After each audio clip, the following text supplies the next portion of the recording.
सूरज sir पर था। जंगल में बहुत गर्मी थी। रानो चिड़िया अपने घोंसले में बैठी हुई थी। रानो चिड़िया ने 2 अंडे दिए थे। एक अंडे से बच्चा निकल आया था और दूसरा अंडा अभी तक नहीं फूटा था। रानो चिड़िया बहुत ज्यादा परेशान थी। 3 दिन हो गए मेरे बेटे को इस दुनिया में आए हुए, पर मेरा अभी तक दूसरा अंडा फूटा ही नहीं। कहीं मेरा ये अंडा खराब तो नहीं हो गया? नहीं, ऐसा नहीं हो सकता। ऊपर वाला मेरे साथ ऐसे नहीं कर सकता। गोरी, कोई जाए और चिड़िया रानी को पानी पिला दे। वो कई दिनों से घोंसले में ही है, कहीं वो मर ही ना जाए। मरती है तो मर जाए। मैंने उसे कल भी कहा था कि तुम्हारा एक अंडा खराब है, पर वो चिड़िया भी ऐसी जिद्दी है कि किसी की बात सुनने को तैयार ही नहीं है। फिर मिट्ठू तोता उधर से जाता है और रानो चिड़िया के लिए पानी ले जाता है। ये लो रानो बहन, ये मैं पानी आपके लिए लाया था, ये पानी आप पी लो। फिर रानो चिड़िया वो पानी पी लेती है। कुकू बेटा, ये लो आप भी पानी पी लो। चिड़िया का छोटा सा बेटा भी पानी पी लेता है। चिड़िया रानी, बात मान लो। ऐसा करो, तुम इस अंडे को फेंक दो और अपने बेटे पर ध्यान दो। इतनी गर्मी में आपका बेटा बीमार भी हो सकता है। तो भैया, मुझे पूरा विश्वास है कि मेरा अंडा ठीक है। आज रात भी मुझे इस अंडे में से चू चू की आवाज आ रही थी।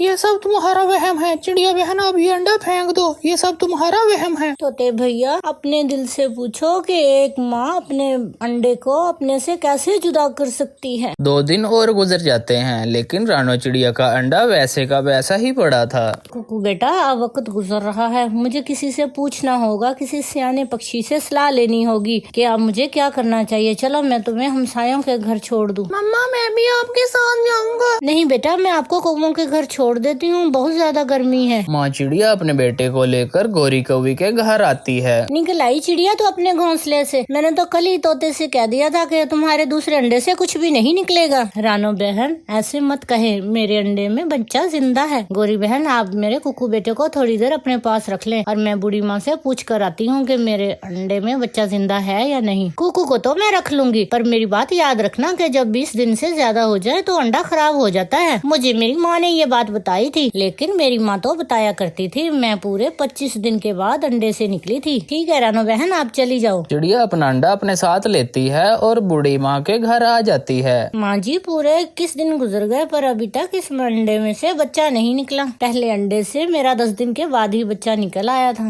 नहीं, लाओ अंडा मेरे पास रखो। बूढ़ी चिड़िया अपने पास अंडा रखकर अंडे को गौर से देखती है।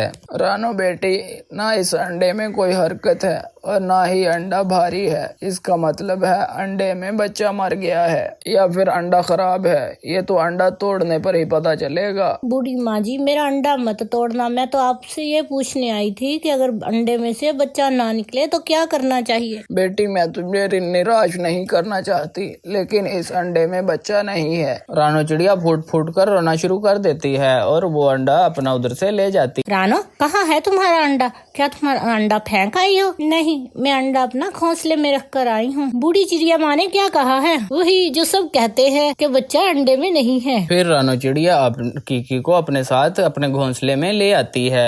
रानो चिड़िया को किसी पक्षी ने बताया हुआ था कि सागर वाले जंगल में कोई बाबा अंडे चेक करता है। फिर अगले दिन रानो चिड़िया अपना अंडा उस साधु बाबा के पास लेकर जाती है। साधु बाबा बहुत गौर से अंडे को चेक करता है। साधु बाबा को शक हो जाता है कि अभी तक अंडे में बच्चा जिंदा है। पास पड़ी छड़ी के साथ साधु बाबा अंडे को तोड़ देता है। अंडा टूटता है तो अंडे से बच्चा निकल आता है जो कि सोया हुआ था। मामा चिड़िया अपनी बेटी को देखकर खुशी से उछलना शुरू कर देती है। मेरी बेटी, मेरी गुड़िया, मेरी जान। चिड़िया, आप इस गुड़िया को नदी पर ले जाओ और नदी पर जाके इसको नहलाओ, फिर ही इसकी नींद जाएगी। फिर चिड़िया गुड़िया को नदी पर ले जाती है और उसको नहलाती है। प्यारे बच्चों, इससे हमें सबक मिलता है कि माँ की ममता क्या चीज होती है और माँ अपने बच्चों से कितना प्यार करती है।